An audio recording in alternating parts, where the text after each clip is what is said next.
Hello everyone and welcome back to Sendik's Weather Channel. I'm back. Today we're looking at the latest data from the models to have a look at the trend for the next couple of weeks, which will take us into the first week of March. We'll have a look at all of the main models. I've also got a few different things to show you today, which I hope you might enjoy. If you do enjoy today's new features on the channel, make sure to leave a like and subscribe for more, and let me know what you think to them as well in the comments.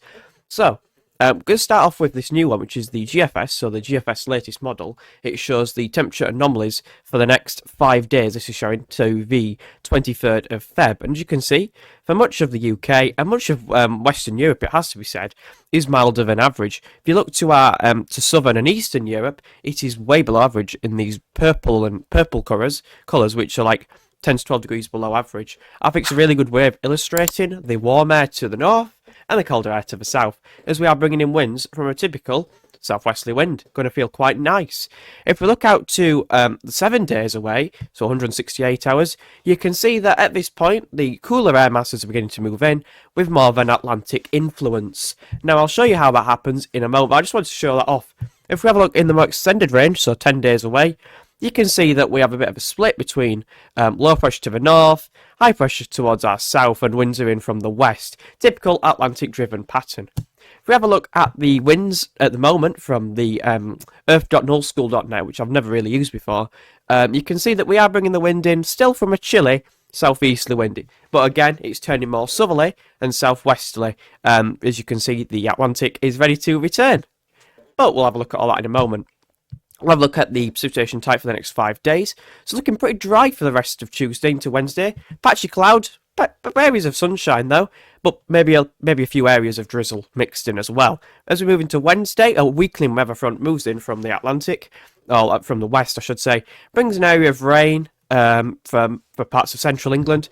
Starts off in western Wales through the southwestern England and extending to southern Wales and northern Republic of Ireland through Wednesday morning.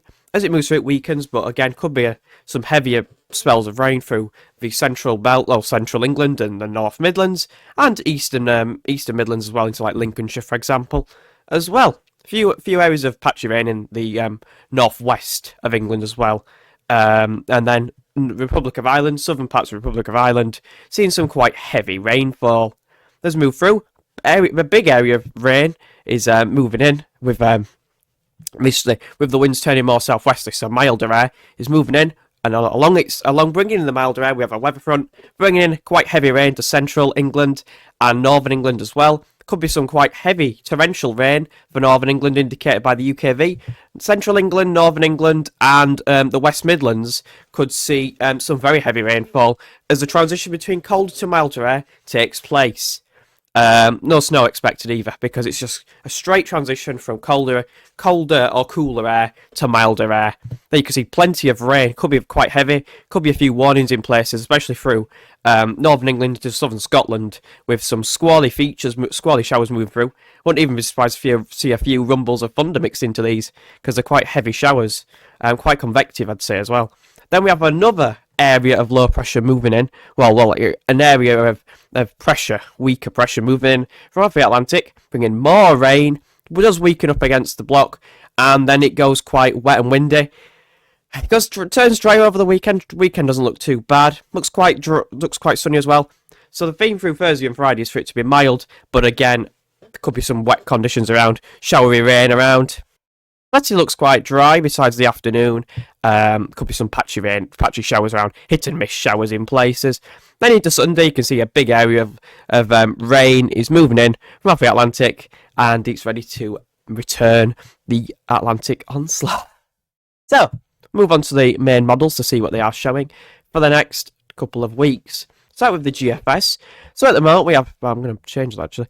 We have high pressure over and to the east of the country, bringing up a mild southeasterly wind. Again, at the surface, not too mild, but not too warm, but the upper air temperatures are quite mild.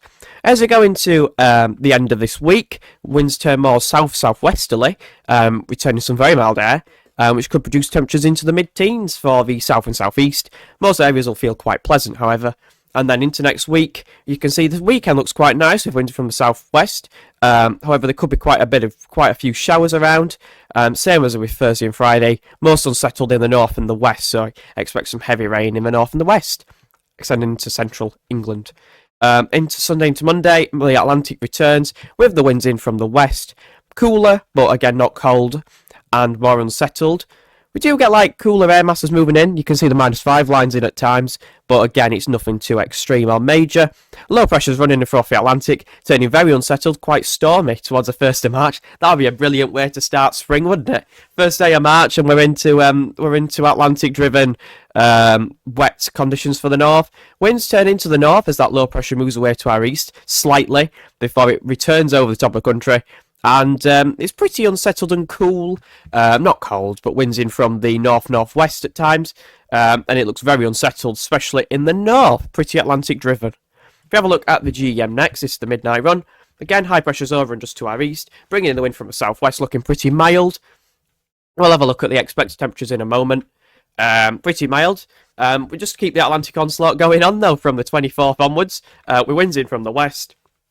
The Atlantic's really powered up, the jet stream's powered up, and that looks like a really severe low. At the end of the run, looks quite stormy to end February there. 970 millibar area of low pressure, moving in from off the Atlantic, and that looks pretty unsettled, pretty wild as well.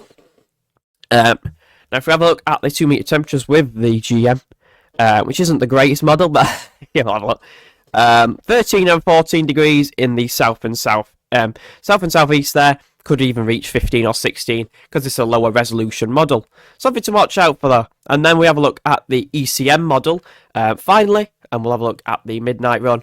Again, bringing in the wind from the south-southwest, looking pretty mild. Driest in the south, wettest in the north. Through to someone in 2026. Areas of low pressure moving in from the Atlantic. More of a northwesterly, so could allow cooler air masses to move into the north, but looking pretty average, looking pretty unsettled. Mild, wet and windy. At the end of the run going very stormy. A slider low running in from off the Atlantic there, within milder air, so pretty mild, pretty wet, pretty windy into the first week of March. How pleasant. But for the time being, looks quite nice for the end of the week, although showery, especially in the north. Into the weekend, a bit drier. For the south, but again wetter in the north. Could be quite stormy in the north through Sunday into Monday. Then more westerly, northwesterly, Atlantic driven patterns, so again lots of showery rain, more extended spells of rain possible in the longer term. If we have a look at the diagrams, if we go to, I don't know, Birmingham, that's the one I've got up. So this is the upper temperature graph for Birmingham, which illustrates it quite well. Above average for the next week, now into milder air. Then a slight cooler snap around the 24th to 26th. But not cold, just cooler zonality. Then in the longer term, mix of above average and below average, oscillating between both. With milder and cooler sectors. Overall, though, looking quite above average, but quite stormy in the longer term, with a lot of precipitation spikes appearing. Hope you all found today's video helpful. And the pacing not too bad. I am feeling a lot better, so might have spoke a bit too quick. I'll have to watch that out though. After seeing the editing phase of the video. Hopefully the sun wasn't too bright. Right, thank you all for watching this video, and I'll see you all in the next one. Bye bye everyone.